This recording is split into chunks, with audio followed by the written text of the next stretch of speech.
Assalamualaikum warahmatullahi wabarakatuh. Halo semuanya, kembali lagi di podcast Miftahul Ulum TV, belajar, mendengar, dan berkolaborasi. Di podcast kali ini kita akan mengenal lebih dekat tentang pencaksilat, salah satu warisan budaya Indonesia yang kaya filosofi dan penuh tantangan. Bersama saya sudah hadir narasumber kita, seorang pencaksilat berpengalaman yang akan berbagi kisah perjalanan hidup, serta harapan untuk generasi muda. Langsung saja kita sapa narasumber kita. Halo Kak, gimana kabarnya? Kabar saya baik. Bisa perkenalkan diri kepada pendengar, namanya siapa? Assalamualaikum warahmatullahi wabarakatuh. Perkenalkan, nama saya Najwa Takwima. Saat ini saya berusia 17 tahun. Dan aktif sebagai atlet sekaligus pelatih muda di perguruan pencaksilat Pagar Nusa.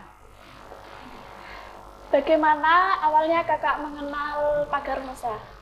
Saya pertama kali mengenal Pagar Nusa lewat kegiatan ekstrakurikuler di SMP ketika kelas 8. Terus kelas 8 SMP, dari situlah saya tertarik mencoba untuk latihan.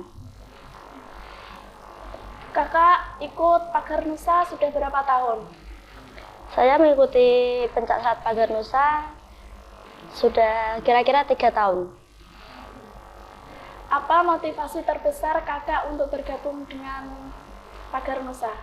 Saya ingin melestarikan budaya bangsa sekaligus belajar bela diri untuk melindungi diri dan menambah rasa percaya diri.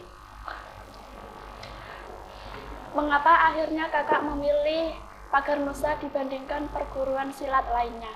Karena Pagar Nusa punya akar Nahdlatul Ulama dan menekankan keseimbangan antara bela diri, akhlak, dan spiritual.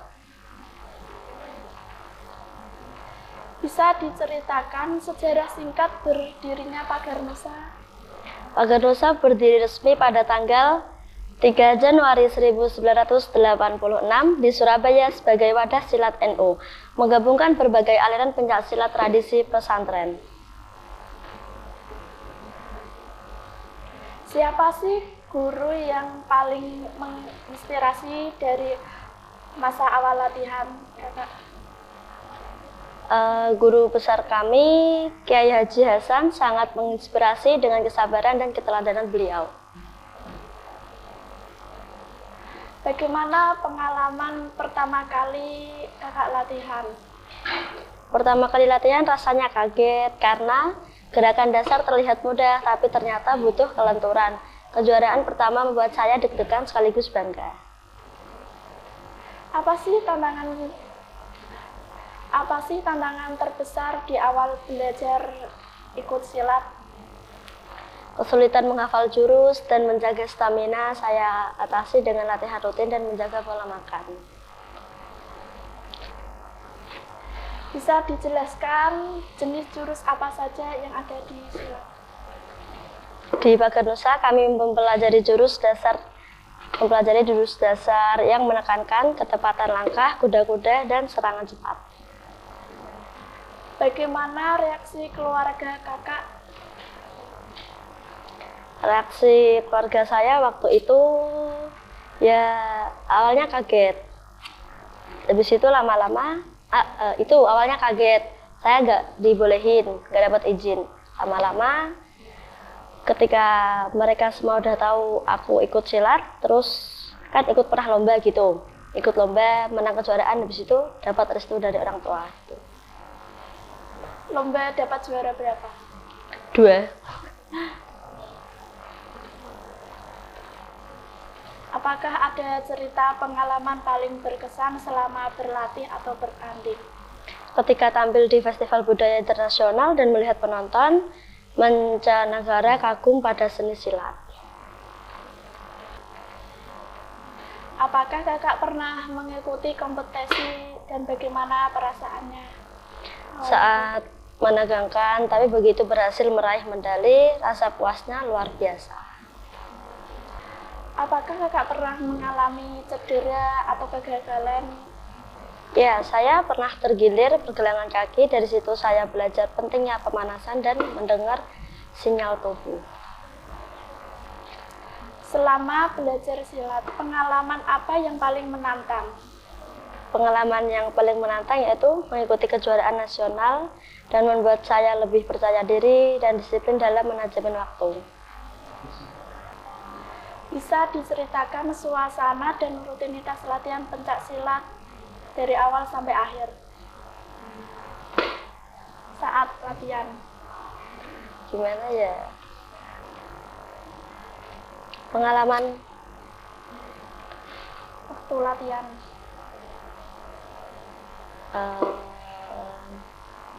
Banyak sih pengalaman yang aku dapat di latihan. Pengalaman pernah saat latihan outdoor tiba-tiba hujan deras, terus habis itu kami semua para siswa tetap latihan sambil tertawa gitu, terus bermain saat latihan. Ada juga suasana yang kayak waktu serius gitu, pelatihnya galak gitu. Apa kesulitan terbesar yang baru pertama kali belajar silat?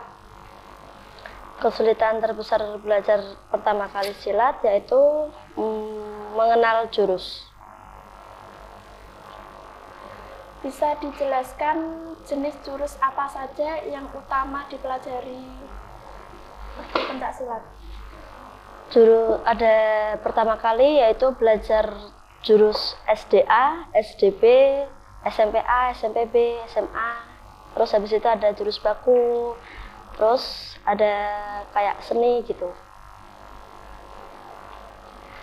Misalnya kalau ada teman yang masih ragu mau gabung, apa alasan yang bikin mereka harus coba dulu?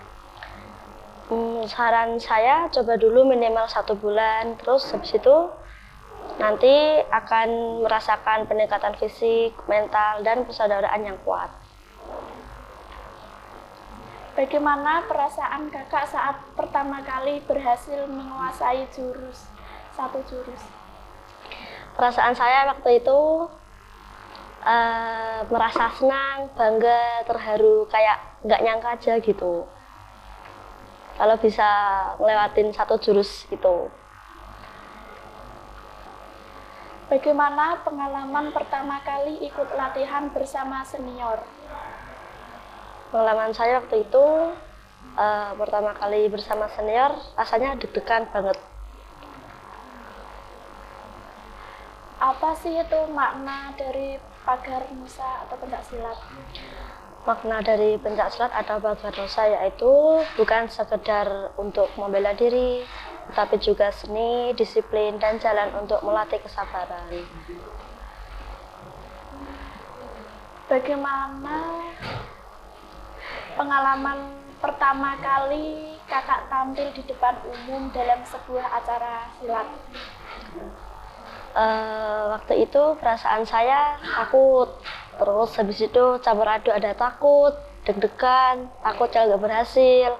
Tapi waktu ketika mau tanding, di situ saya mulai pede, rasa percaya diri saya meningkat.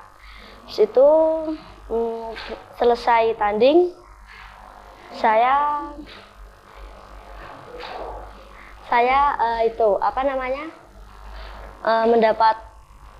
mendapatkan apa sih namanya, kayak apa, mendapatkan pengumuman hasil kejuaraan. Ternyata saya juara dan saya merasa lebih senang dan saya mempunyai inspirasi untuk meningkatkan belajar lagi. Pertama kali tampil itu di mana? Pertama kali tampil di itu gedung sini, mana Kalijaga, Sultan Fatah.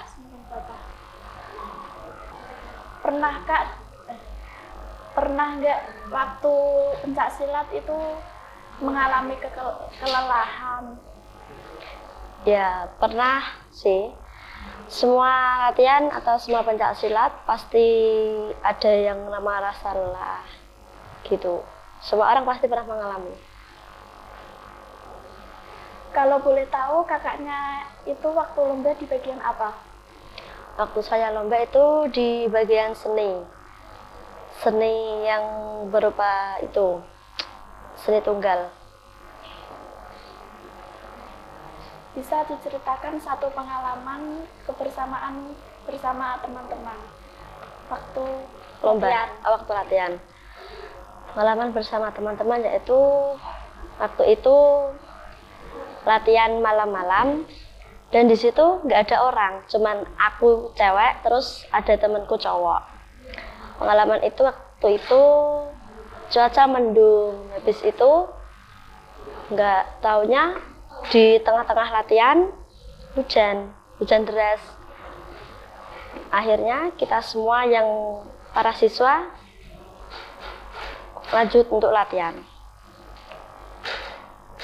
Apa perubahan terbesar yang kakak rasakan pada diri sendiri setelah bertahun-tahun berlatih silat?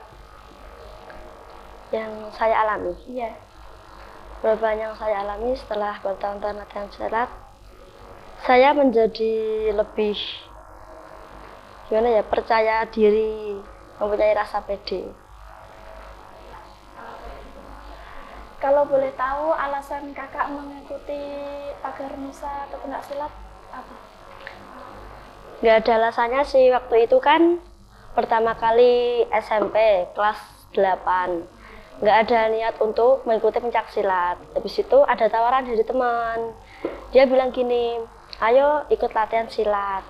Aku pikir latihannya bakal susah, ternyata udah dijalani beberapa bulan terasa lebih ringan gitu. Terus habis itu banyak rasa persaudaraan di dalam situ. Terus dari berbagai pencak silat aku belajar bahwa kalau beda organisasi itu harus tetap melambangkan rasa persaudaraan dan rasa kemanusiaan. Awalnya sih nggak ada niatan buat ikut silat, cuman itu tadi diajak sama temen, akhirnya jadi minat gitu. Kalau boleh tahu tempat kakak waktu pertama kali latihan itu di mana? Waktu pertama kali latihan di Desa Tulirejo. Kalau sekarang masih sama? Ya, sekarang masih sama. Terus juga itu ikut latihan di SMP juga. Terus ikut latihan di tempat-tempat lain. Waktu pertama kali ngelatih silat itu di mana? Waktu pertama kali ngelatih silat itu di tempat latihan sendiri di Desa Turi. Itu latih sendiri apa bersama teman? Ya sama teman-teman gitu. Terus kalau latihan di SMP itu kadang latih sendiri. SMP mana itu? SMP Sultan Fatah. Bisa diceritakan satu pengalaman paling lucu waktu latihan? Waktu latihan pengalaman paling lucu, pernah saat latihan tiba-tiba hujan deras. Terus habis itu kami semua tetap latihan sambil tertawa karena pakaian basah kuyup. Habis itu pernah juga pengalaman paling lucu, kan waktu latihan malam minggu, harusnya kan semua berangkat ya. Dan di tempat latihan itu yang berangkat cuma 2 orang, aku sama temanku. Dan akhirnya kita semua pun pulang. Habis itu ada warga datang terus bilang gini, loh kok nggak ada siswane mana? Gitu. Akhirnya kan kita pada pulang semua. Habis itu kita ngechat di WA, izin pulang mas, soalnya nggak ada siswanya. Gitu. Kalau boleh tahu kakaknya ini waktu ikut lomba itu pilihan sendiri atau daftar? Waktu itu didaftarin sama teman. Terus habis itu yang kedua pilihan sendiri. Sudah berapa kali ikut lomba? Baru 3 kali. Apa perbedaan metode latihan silat di masa lalu dengan era modern sekarang? Perbedaannya dari zaman dulu sampai sekarang. Kalau zaman dulu tuh siswa nggak biasanya di alam. Kalau zaman sekarang siswa kebanyakan rata-rata di alam. Kalau latihan seenaknya sendiri, banyak bercanda, banyak guyon. Kalau zaman dulu hujan, panas, nggak ada latihan buat nggak masuk, harus tetap masuk. Siswa zaman sekarang sama yang dulu beda banget. Terus kriteria latihan juga beda. Aturan sekarang lebih ketat daripada aturan yang dulu. Waktu latihan itu mulainya dari jam berapa dan pulangnya jam berapa? Latihan kan ada 2 hari. Itu hari Kamis malam Jumat sama Sabtu malam Minggu. Kalau yang Kamis malam Jumat itu habis Isya. Pulangnya jam 11, jam setengah 12. Kalau yang Sabtu malam Minggu itu habis dari maghrib sampai jam 12 biasanya. Kalau enggak ya jam 11. Kalau boleh tahu kakaknya ini sudah warga atau belum? Ya, saya sudah menjadi warga, sudah ada 3 tahun. Untuk menjadi warga itu harus melewati ujian berapa kali? Untuk menjadi warga biasanya mengikuti tes-tesan 3 kali, yaitu yang pertama ada di tingkat sabuk polos, yang kedua di tingkat sabuk strip, yang terakhir ada di tingkat warga. Biasanya nama ujiannya itu apa aja? Biasanya itu dinamain sama UKT, yaitu singkatannya ujian kenaikan tingkat. Paling menantang waktu itu apa? Waktu ujian? Iya. Paling menantang itu waktu tes-tesan warga sama tes-tesan polos. Waktu latihan itu di siang hari apa malam hari? Tes-tesan waktu tes-tesan. Waktu tes-tesan itu dimulai dari malam hari sampai menjelang pagi. Waktu tes-tesan itu ada pos-posnya enggak? Ya, ada. Di setiap tes-tesan itu pasti ada pos. Kayak yang pertama ada pos jurus, yang kedua ada pos materi, yang ketiga ada pos sambung, yang keempat ada pos fisik. Jadi di setiap tes-tesan itu ada 4 pos, terdiri dari 4 pos. Dari keempat pos tadi, yang paling menantang itu pos berapa? Bagi saya dan teman-teman, biasanya kalau UKT yang menantang tuh dari pos materi sama mental, dan yang terakhir itu ada pos jurus.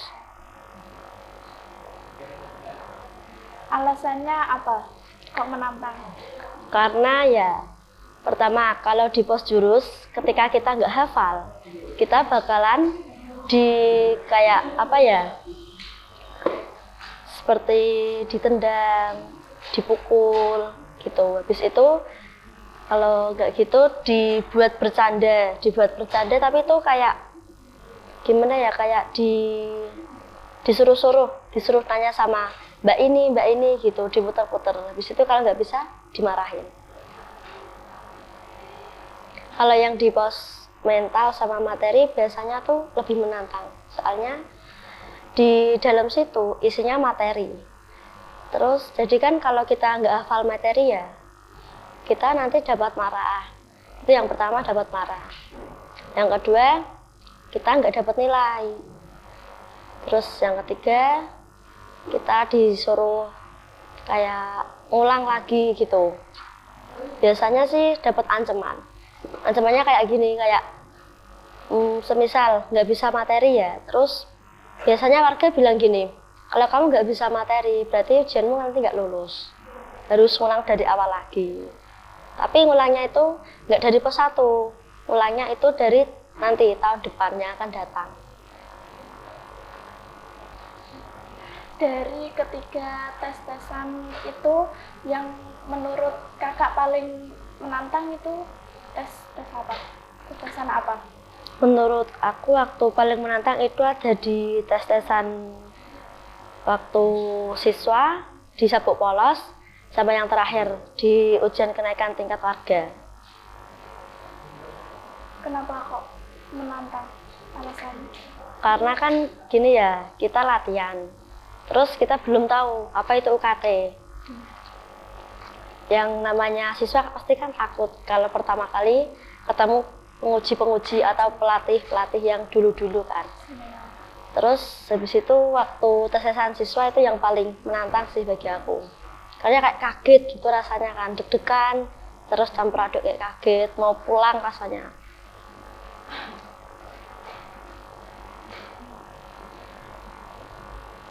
Bagaimana cara menjaga semangat latihan dalam jangka panjang agar tetap semangat waktu latihan? Agar tetap semangat, saranku gimana ya, harus ingat sama tempat latihan, terus harus ingat sama adik-adik kalau kita ditugasin buat ngabdi di latihan. Terus buat semangat itu kita harus benar-benar nyari temen yang kayak sefrekuensi gitu, agar semangat latihan kita tuh lebih nambah gitu. Tapi biasanya tergantung sama diri sendiri sih. Kadang juga ada yang kayak malas-malas latihan buat latihan, terus ada juga yang semangat buat latihan gitu. Kakaknya ini ngelatih di mana? Di desa Turirjo. Cowok cewek? Iya, cowok cewek. Latihannya siang hari apa malam? Waktu dulu latihannya tuh hari Rabu siang. Siang itu mulai dari jam 2 sampai jam 5, mau menjelang maghrib.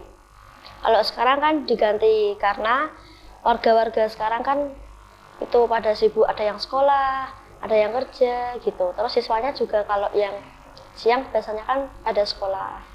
Jadi kan kita sebagai warga juga ingat sama siswa, kayak kalau seumpama dia kan pulang sekolah siang. Kalau latihan lagi kan nggak mungkin, pasti kan dia kan capek, butuh istirahat ya gitu. Terus sekarang siswa pada minta latihan malam, akhirnya kita sebagai warga semuanya yang warga cewek sama cowok ganti latihan hari itu, Kamis ya, malam hari, Kamis malam Jumat sama satu malam Minggu, jadi latihan 2 kali. Boleh diceritakan sesi tahap waktu menjadi warga? Sesi tahapan menjadi warga itu latihan hampir setiap hari. Jadi yang biasanya latihan cuma 2 kali, ini 1 minggu latihan bisa full. Terus habis itu kita setiap hari dikejar sama materi, dikejar sama jurus. Terus habis itu di kayak sambung gitu kan. Sambung itu harus bagus, dilanyahin lagi gitu. Sesi jadi warga menurut aku agak lumayan sulit. Dari sesi-sesi yang pernah aku lewatin kayak polos, trip, itu lebih mudah daripada yang warga. Setelah melewati ujian warga, bagaimana perasaan kakak waktu itu? Waktu itu perasaan saya setelah selesai mengikuti UKT warga, habis itu kan saya disahin di sini di Ulum. Perasaan saya tuh senang banget, kayak nggak nyangka, terus terharu. Latihan udah 2 tahun, bisa ngelewatin ini semua, lika-liku, keluh kesah banyak cerita sih. Keluh kesah senang, sedih gitu bisa ngelewatin. Dulu kan pernah punya niatan mau berhenti silat. Terus habis itu kayak terinspirasi sama temen, dapat motivasi. Katanya kalau udah kayak cara bahasanya tuh gini, nek wes kadung jegura, aja mentas sak durunge tuntas gitu. Terus disemangatin sama teman-teman, dapat motivasi kalau silat itu menyenangkan. Nanti kalau udah jadi warga bakal tahu sendiri rasanya. Dan ini ternyata udah dibuktiin, rasanya ya gitu, seneng, dapat saudara banyak, terus di luar sana banyak yang kayak kenal gitu.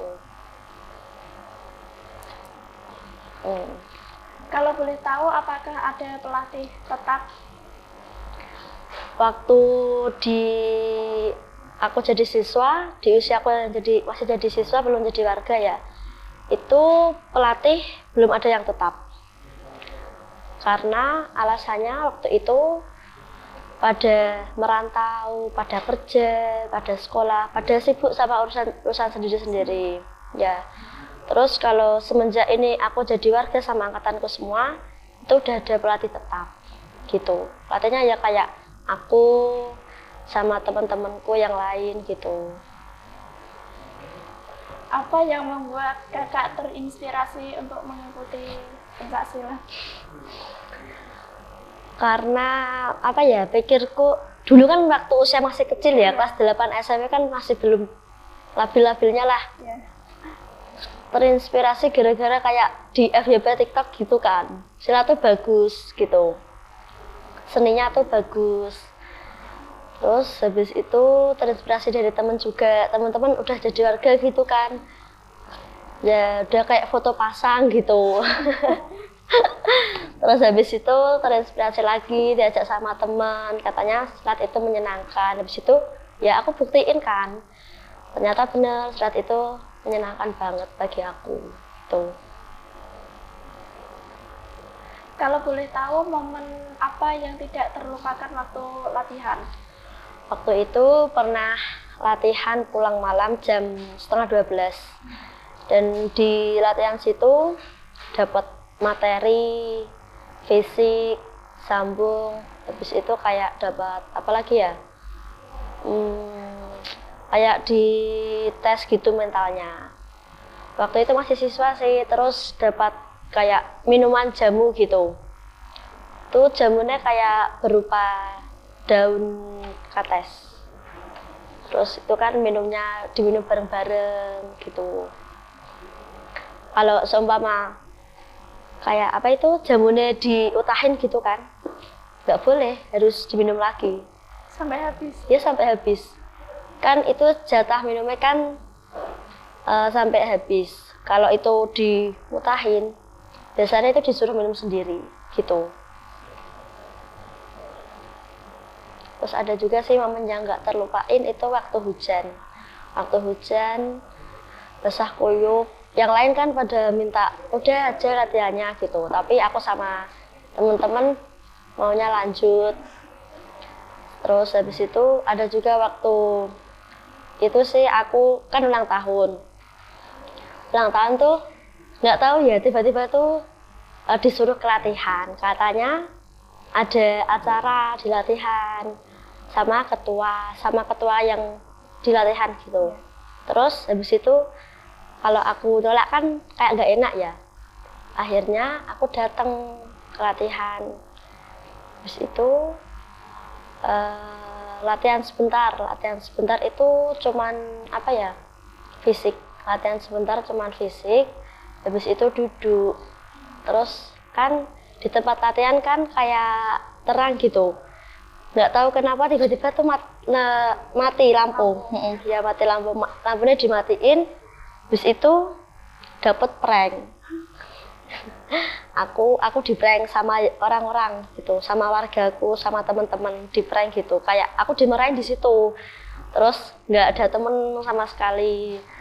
Ternyata nggak tahunya malah itu disurprisein sama roti ya. Tuh momen paling langka menurut aku sih. Ada nggak sih pelatih yang sampai kamu kagumi, sampai kamu ingin menjadi seperti dia? Ada sih. Itu pelatihku dari siswa sampai sekarang. Dia cowok, namanya Kang Rifki gitu. Aku terinspirasi kagum sama dia karena dia tuh kan sesepuh di latihan ya. Tapi dia tuh bisa bagi waktu, kayak dia masih punya rasa semangat buat latihan, padahal dia ada kerjaan, terus ada kuliah, terus bisa bagi waktu buat latihan gitu. Terus dia kan atlet silat itu, dia bisa kayak beberapa jurus, beberapa seni gitu. Jadi di setiap event atau mau ada lomba gitu, yang terutama diantarin itu sama Kang Rifki.